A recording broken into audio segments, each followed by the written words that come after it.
These two guys have Minnesota sports flowing in their veins. Mackey and Judd on SKOR North and SKORNorth.com. Reckless speculation. Well, it's not Reckless Speculation Thursday, but it's the next best thing, which is Reckless Speculation Tuesday, which is a honorary branch off the coaching tree of Reckless Speculation Thursday. It's Judd, it's Darren Doogie Wilson, Channel 5 Eyewitness News and Scoop Podcast fame. Declan, of course, executive producing, as he always does as well. And Darren, let's start here. So Kwesi Adofo-Mensah and Kevin O'Connell last week do their end of the season press conference on, I believe it was Wednesday. Didn't tell us much. At the time said they were deciding the fate of Ed Donatel. We all knew he was gone, and on Thursday, indeed, he was.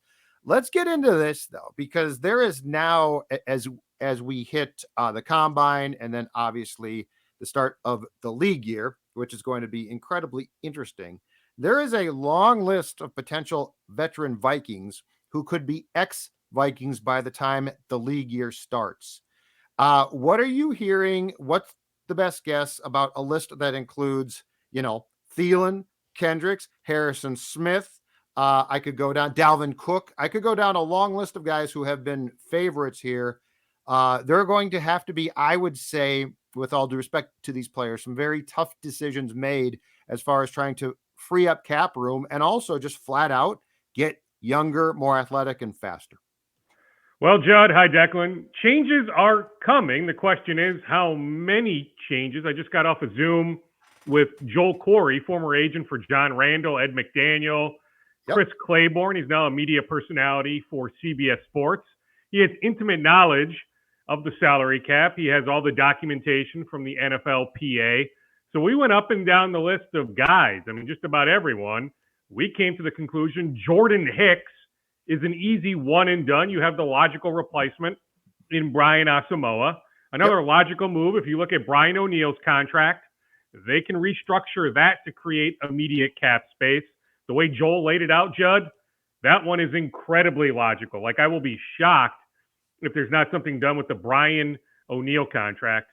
The other logical move is C.J. Ham. We love C.J., but a fullback just isn't used in this offense. I mean, at most, what was C.J. on the field? 10 snaps? 12 snaps? Maybe 18 to 20 here and there, but for the most part, C.J. Ham is on the field in such limited capacity that you don't pay a fullback with a cap hit of over $3.5 million. The question then becomes, though, on an Adam Thielen, a Dalvin Cook, a Harrison Smith, and Eric Kendricks, does a restructure take place? How do they lower those cap numbers? I think it's logical to think Adam Thielen is not back next year under his current terms. I know what his wife put out on Instagram. Adam, my understanding, feels like, hey, there's still more football there. In Adam's defense, because I know what the PFF numbers suggest, that he just doesn't create the separation like he once did. But in Adam's defense, I know that he was banged up a good portion of the year. But the Vikings need to ask themselves, it's an ongoing process. These are conversations that are taking place in Egan. So I don't have any sort of definitive answer here on January 24th. But they're having a conversation like, hey, can Adam Thielen still create separation? Or is he completely cooked? Do we want Adam back even at a lesser number? Do we want him back in 2023? But we know that Adam Thielen won't be back under his current terms. So if he's back, it's essentially a pay cut. We can talk restructure, all that, but he would have to come back at a lesser number. Dalvin Cook is another interesting one. Now, if you trade him, there's still some dead money involved. What can you get in a trade? Joel threw out the Duke Johnson trade from a couple of years ago where Duke netted a third-round pick. Judd, I would be shocked if the Vikings could get a third for Dalvin Cook. If they can get a third for Dalvin Cook, done deal. They will make that move. They will take the dead money cap hit, but also get some cap relief. I can see Eric Kendricks back. Harrison Smith, I subscribe to the thinking that Kwesi realizes he didn't do the contract. You don't pay a safety that much money. So I think something is going to take place on the Harrison Smith front. I think Zadarius Smith, I know you guys have gone through the exercise, back or not back. I don't know where you fall exactly, Judd, but some people have said one and done. You make the move on Zadarius. I guess I wouldn't be shocked if Zadarius is back. Now, I said on TV on Sunday, I would make the move, but I wouldn't be shocked. Just because I think that doesn't mean the Vikings agree. I wouldn't be shocked if Za'Darius is back. Then you have Danielle. Danielle's going to be looking for more money. If you trade him, it doesn't make a whole lot of sense based on the cap ramifications, but something needs to take place on Danielle when you look at how much money he is due next season. That logically, presumably, his representation are going to ask for a raise. So I'm just telling you, Judd, these are all questions that are taking place over in Eagan right now. Super juicy. So on Hunter, do we sense that it's going to come down to that because he's going into the last year of his contract, no guaranteed money left in that deal? Do we think that his representation is going to say that he's not going to show up unless he gets an extension? Because I mean, that's been broached before, and there were, if I'm not mistaken, there were 2 incidents with him contractually where it felt like it was going to get a little bit dicey, and in both cases it did not. I would imagine at this point in time, though, I don't know the Vikings would be rushing to Danielle to do an extension as he gets closer to 30. Well, and you think about what Nick Chubb got when he got moved by Denver to Miami. Look at that contract. That is the baseline for what Danielle would be seeking. I don't have the exact terms in front of me, but you can Google it. Bradley Chubb. Nick Chubb's a good running back from Cleveland. Bradley Chubb. Yep. You look at the number he got in that trade. He got moved Denver to Miami. Then Miami instantly worked out a new contract for Bradley Chubb. Maybe you're multitasking here, Judd, doing the quick Google, but that would be a comp. So if you look at the money Miami gave Chubb, that could be something you would look at if you're Danielle's representation. I don't have the answer on a holdout. Yes, it has been broached before, the idea. So it wouldn't shock me. But I think bottom line is Danielle is going to look for a raise this offseason. Yeah, Chubb, it looks like when he went to the Dolphins, got traded by the Broncos, agreed to a 5-year extension worth up to $119 million. Here's the key thing, Dukes. $63.2 million of that guaranteed. I just don't see the Vikings doing that sort of thing for a guy that is still very good, but he missed 2 years effectively. And again, he's getting close to an age where I don't know that makes sense.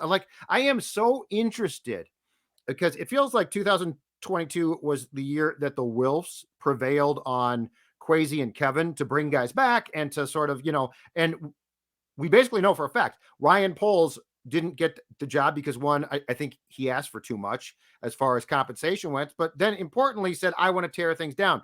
So do Kwesi and O'Connell now get to appeal to the Wilfs of, hey, I know that you love these players. We got 13 wins. That was great. But we need to move on from a large group of them because, at some point in time, you absolutely have to. And the clock is ticking on, to your point, what type of draft pick compensation you're going to eventually get back as these guys do age. And I think a guy like Kendricks now basically gets you nothing back and is just going to be allowed to walk. So there's a lot of questions here with a 13-win team about what the plan is going to be. Well, I mean, the 13 wins complicates things. I mean, right. Based on the negative point differential, they should have been 9-8 or 8-9. Let's say they were 8-9. Much easier to strip the thing down, right? Plus, there just isn't proof that the Wilfs are ready to fully hit the reset button. But I'll reiterate, changes are coming. I just can't quite quantify exactly how many, how deep do those changes go.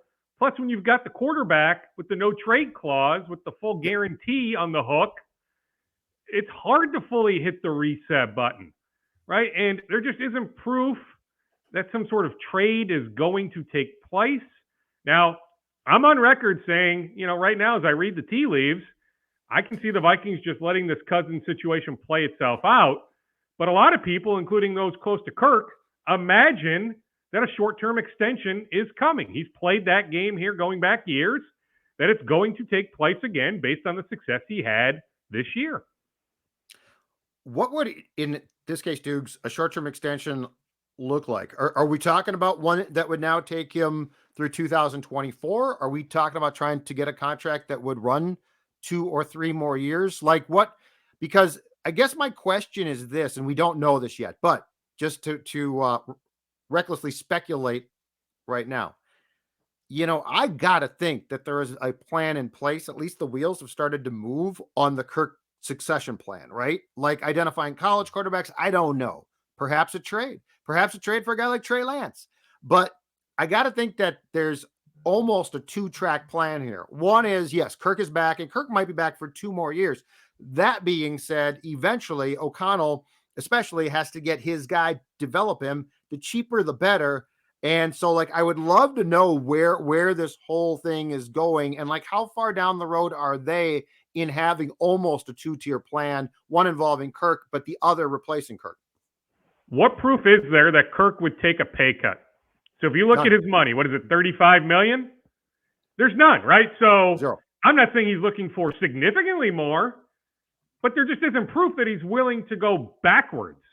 So if you look at the number he's currently at, is it 35, 35-1, 35-2? Maybe you have the exact number in front of you, Judd. The point is, I would fully expect him to ask for more. Until I hear otherwise, see otherwise, he's going to seek more money. I thought that they would look for a quarterback 2024 draft, 1 year from now, not necessarily this draft, but if there's a guy, I'm not necessarily going to rule it out. I still think at 23, you go either corner, pass rusher, or wide receiver. Now, it's a pretty deep cornerback draft. It's a pretty deep edge rusher draft. Maybe not as deep wide receiver draft. So if you're looking at a wide receiver, maybe receiver at 23 makes a bit more sense. No second-round pick. I would do the TJ Hockenson trade again. Yeah. But you don't have your second. That's another thing to keep an eye on as you look to, create some 2023 cap space. They want to sign TJ Hockenson to an extension. Now, what's the baseline on that? Like George Kittle? But that was a couple years ago. So what is a good number on Hawk? I don't see the Miami guy Gesicki or the Dallas guy Schultz. They're not as good as Hockenson, so I'm not quite sure those contracts will be good comps, but you're probably looking at something like $15 million per, something like that. But you can lower his 2023 cap number. So that's another thing I keep an eye on.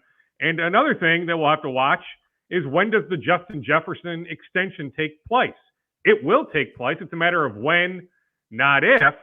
Joel told me it's in the Vikings' best interest to do the deal before the Nick Bosa deal in San Francisco, because the Jefferson camp is going to push to make him the highest paid non-quarterback. Not only the highest paid wide receiver, but the highest paid non-quarterback. So it would behoove the Vikings to do that deal before Nick Bosa gets that contract, because Nick Bosa in San Francisco is going to sign a contract that will make him the highest paid defensive lineman, and in all likelihood, the highest paid non-quarterback. So it would be smart for the Vikings to do the Jefferson deal before the Niners do the Bosa deal. On Jefferson, Dukes, there is absolutely no reason not to get that done ASAP. Like, I don't see it's a win-win-win. So, like, there's no, this to me is not, like, there's going to be talks and different submissions of ideas from both sides. I get that, but this should not be a contentious one. Like, he's going to get that. He's worth it. And the reality, though, so you just hit on the key thing, though. It's Kirk, because Kirk in 2022, his cap hit. So I don't care what his salary is. We care about his cap hit. His cap hit was $31.4 million this past year, which accounted for 15% of the Vikings cap. Next season, in what could right now be the last season of his contract, the cap hit spikes up to $36.3 million. That's 16.4% of his cap. When the Jefferson contract kicks in a couple of years, you can't have your quarterback making that much. So, like, that's where if the Cousins camp is like, yeah, let's do a short-term extension, but let's do a 3-year short-term extension, you've run into a problem now, because I'm rewarding Jefferson, eventually Darisaw, and I can't afford to pay my quarterback with those contracts going at the same time, then potentially anything near that much to the cap, which is, again, why O'Connell needs to have a plan to find his own guy. Well, and I'm sure there is internally some sort of plan. Like, they're not looking at this completely naked. Now, when you say Cousins here in 23 will eat up, what did you say, a little over 16% of the cap? Yep. Is that based on a $225 million cap? Because Yeah, the that's cap's going up, right? But we don't have the set number. But are you doing that based on I think it's 25? No, I think it's over the cap's projection of what the cap is going to be. It's going to be substantial. Well, I know. Is that 225 million, or is it closer to I think it's above that. 223 million? Or it's above that? I think it's a little above that. All right, because Joel told me, for what it's worth, he's operating as if it will be 225 million. Okay. Now, thereafter, it's going to go up even higher, right? 24 and 25. But for 23, there's a projection, at least based on this expert, 225 million. So if over the cap is doing it based on projections higher than that, Cousins could ultimately be eating up closer to 17 or 18% of the cap. Mm-hmm. That's why I just wonder if they just let this thing play out. Mm-hmm. When it comes to the Jefferson extension, you're right. Hopefully it doesn't get contentious. Now there's not a whole lot of proof of guys getting the extension, the big money extension, after a third year. I mean, outside of Kyler Murray, if you go back to the 2019 draft, he's the only one. If you go back other years, it's pretty rare for a guy to get the big money after year 3. But it's also rare to put up the numbers that Justin has put up in his first 3 years. I mean, that's Jerry Rice territory. That's Randy Moss territory. He's in a different stratosphere. So I'm with you. You take care of him sooner rather than later. Yeah, and just to go back, that was actually the 2023 I gave you was 225. So that was 16%, 16+% of the cap for Cousins on 225. So that's probably fair. That's probably fair. I can't wait to hear, if I do, as much background as possible on how those negotiations go, or those talks if the negotiations go nowhere, but the dialogue, the Cousins camp, the Vikings front office, because I'm just telling you, there's an expectation from a couple people close to Kirk that an extension is coming. I can't, though, quantify right now where Kwesi stands, where Kevin stands on that front. But I'm just fascinated to see how it plays out. All right, good stuff. On to the Twins. They finally did the Zolgad plan. I've been telling them for years, get a center fielder who's a 1B to Buxton, because Buxton is going to sit. He's going to DH at times, and he's probably, unfortunately, going to get hurt. Michael A. Taylor, to me, is a really good trade. I know he doesn't bring a big bat, but I think he brings in a guy who's going to be really good, Gold Glove outfielder type of player, and he's serviceable enough that I think this gives you a far better solution than, let's say, Celestino or a J. Cave. I agree. Now, The Athletic was the first to report last week of the Royals initially asking for Josh Winder. I would not have done Winder for Taylor, and the Twins turned that down. I can add to that reporting that the Royals also asked for a couple other pitchers. So if you look at the Twins farm system, think of some guys that maybe have pitched in the majors a little bit, maybe earmarked more for AAA St. Paul. Trust me, like, the Twins did a good job negotiating this thing down to the two arms they gave up, because the Royals were certainly aiming higher. I'm with you. I mean, Taylor is certainly serviceable enough. I mean, he can run. The Twins don't steal any bases anymore, but if he can get on base, he can steal a base, and the defense is legit. He's also in a contract year, right? Last year of arbitration at $4.5 million. That's a reasonable number for a guy that will certainly get enough at-bats. I mean, if you want to call him a fourth outfielder, fine, but there's going to be a number of games where Buxton is the DH, Taylor is the center fielder. So, I mean, he's going to get enough at-bats. Enough guys are motivated being in a contract year. So, yeah, shrewd move. That is a really good move. He wasn't the only guy they called on. They called on the guy in Oakland, Laureano. I think that's how you say his name, Ramon. Yeah, and, you know, he's a little bit more higher end. Like, I wouldn't look at him as a fourth outfielder type. But Oakland, like, if you look at the history, this Twins front office with the A's, I mean, the Twins have checked in on a number of Oakland A's over the years, right? Montes and some other guys, Manaea before he was moved. Like, my sense is the Twins have a hard time negotiating trades with the Oakland A's. So I'm not surprised that Ramon L wasn't a guy that they ended up with. But yeah, I mean, to get Taylor, thumbs up. I mean, that to me is a good move. All right, sir, take a bow, because I think it was 2 months ago that you first broached the fact that Arise was being shopped by the Twins potentially for pitching. I believe shortly after that, you introduced the fact that the Twins had earmarked Pablo Lopez as a target in an Arise trade. And last week, you didn't get a credit, but last week it came to fruition. First of all, take a bow. Second of all, what are your thoughts now that the trade is complete? The Twins getting a couple of teenage prospects and Lopez back for the guy who is the reigning American League batting champion. Yeah, I mean, no reason to take a bow. I mean, I hear a lot of names doing what I do, right? And so I'm reluctant at times to throw out a bunch of names because, 95% of trades that are talked about don't actually come to fruition. That's across all professional sports. But yeah, I mean, I think I first volunteered the name Pablo Lopez knowing that there was enough Twins interest in early December. And it took all the way until mid-January for the trade to actually take place. There's concern, right? I mean, Royce's brought this up. I'm sure he brought it up on Royce Unchained about Lopez's shoulder history. But in 22, he was really, really good. He's going to help. Now, I would have aimed a bit higher for Rise, and heck, I wouldn't dismiss if the Twins tried to aim higher.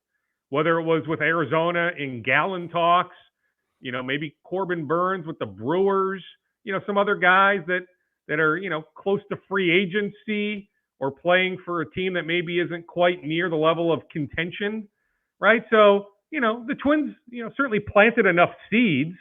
Pablo was about as good as they could do for Arise, right? I mean, there's still some concerns about Arise's injury history. Heck, that goes back to him tearing his ACL in the minor leagues. I mean, if you go back to 2016 or 2017, Arise has missed a bunch of games, a bunch of different seasons. So there's some concern there, but you have to give to get. I will tell you, the shortstop the Twins got in this deal, the minor leaguer, there's a pretty high ceiling. And if it's not with the Twins, that's an additional trade chip they acquired. So to get that kid, and I checked with somebody I know with the Miami Marlins, they tell me great kid. So in addition to what you see on the field, he's got a baseball pedigree background big time with uncles and dad, and his younger brother just signed one of the richest international free agent deals in history. I believe he landed a catcher with the Padres. It doesn't matter who he landed with, but his younger brother just signed for millions upon millions of dollars. So you think about that baseball lineage, that baseball family. So that shortstop is a highly touted prospect. So that was the key, right? When you only have 2 years of Lopez control, the Marlins have 3 years of Arise control. They had to meet in the middle, right? They had to make up that difference, I guess is a better way of putting it. So the Twins get these two prospects. The outfielder, who knows? I mean, that's years away if he ever cracks the big leagues. But I can just tell you, just from the Midwest League, some people that have scouted this shortstop, the feedback is pretty darn good. I went on record saying, and it was partly because I knew the Twins wouldn't do the 1-for-1, Judd. The Twins were not going to do a Rise straight up for Lopez. They needed something else because of the years of control. I think this was a pretty good meet in the middle. And, depending on what you think of the shortstop, you can certainly make a case this trade is a win for the Twins. What's next? Max Kepler gone here? Because it feels like they're not done yet. These guys have certainly, with Falvey in charge, showed a willingness to make trades deep into spring training. So what do you think is the next move or the next potential move for Falvey and the Twins? Well, I mean, I will tell you, nothing is close on Max Kepler. I'm not dismissing the possibility. In fact, I've been saying, going back to November, a couple of people close to Max anticipate a trade. Those people are now a little bit more lukewarm on that possibility, but certainly the Twins are not married to Max Kepler. If the right opportunity presents itself, some of these teams that missed out on some of these outfielders like Conforto, like I know the Tampa Bay Rays have interest in Kepler. Heck, the Marlins had some interest in Kepler. The Texas Rangers, some interest in Kepler. The Rockies, who have done pretty much nothing this offseason, have kicked the tires on Kepler. We know the Yankees have registered some level of interest in Kepler. Not sure if you want to help the Yankees, depending on what you think of Kepler with, the shift ban and all that, if that will aid him here in 2023. But I can just tell you, as we sit here on January 24th, my understanding is, now, hey, all it takes is one new phone call. A new phone call could take place in 4 hours. Things ramp up. But as I sit here on January 24th at 12:44 Central Time, nothing is remotely close on a Max Kepler trade. But I'm just saying, would it shock me if it happens in February or even in early March once they're down, in the heart of spring training games in Fort Myers? Sure, I'm not dismissing that possibility.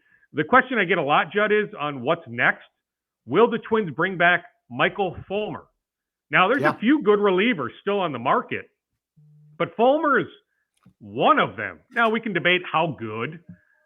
Good is debatable. That's subjective, but we can have that conversation. But I think Michael Fulmer would help this bullpen, right? So Derek Falvey told me on December 20th, I went back and checked. He told me on December 20th, after the Joey Gallo introductory press gathering, that yes, he went on the record, Falvey did, saying we do have interest in re-signing Michael Fulmer. I can tell you, as of last night, as of January 23rd, crickets on actual dialogue. But all that takes is one phone call. If the Twins make one phone call, offer a decent one-year deal, Fulmer is interested in returning, but there just hasn't been actual dialogue, the Fulmer camp and the Twins. But that would be at least one possibility I would keep an eye on. If not Fulmer, maybe a different reliever. But I've checked on some of the best remaining relievers, the Brad Hands of the world, former Chaska High School star. There hasn't been anything going on with the Twins. But that would be what I would keep an eye on, the possibility of the Twins adding a reliever. With Taylor here now, to back up Buxton, is Gallo strictly going to be first base, right field? And if so, where do you think he ultimately plays more? Does that just depend on if Kirilloff can play? If Kirilloff plays, he's the first baseman. Gallo probably plays right, correct? Well, yeah, I mean, Gallo is a Gold Glove outfielder. He can play. You look at that body profile, he absolutely can play first base, but he really hasn't played much first base going back years. But based on the conversations we had with Joey, with Derek on December 20th, they threw out that possibility. So the fact that the Twins are referencing we may use Gallo at first base, I would say that's very much on the radar, because we can hear all these great reports about Kirilloff doing well in his recovery, but that was such a serious wrist surgery. Until we see him down in Fort Myers, we won't have this great sense. But yes, in an ideal world, sure, you would have opening day Kirilloff at first base, Miranda at third base.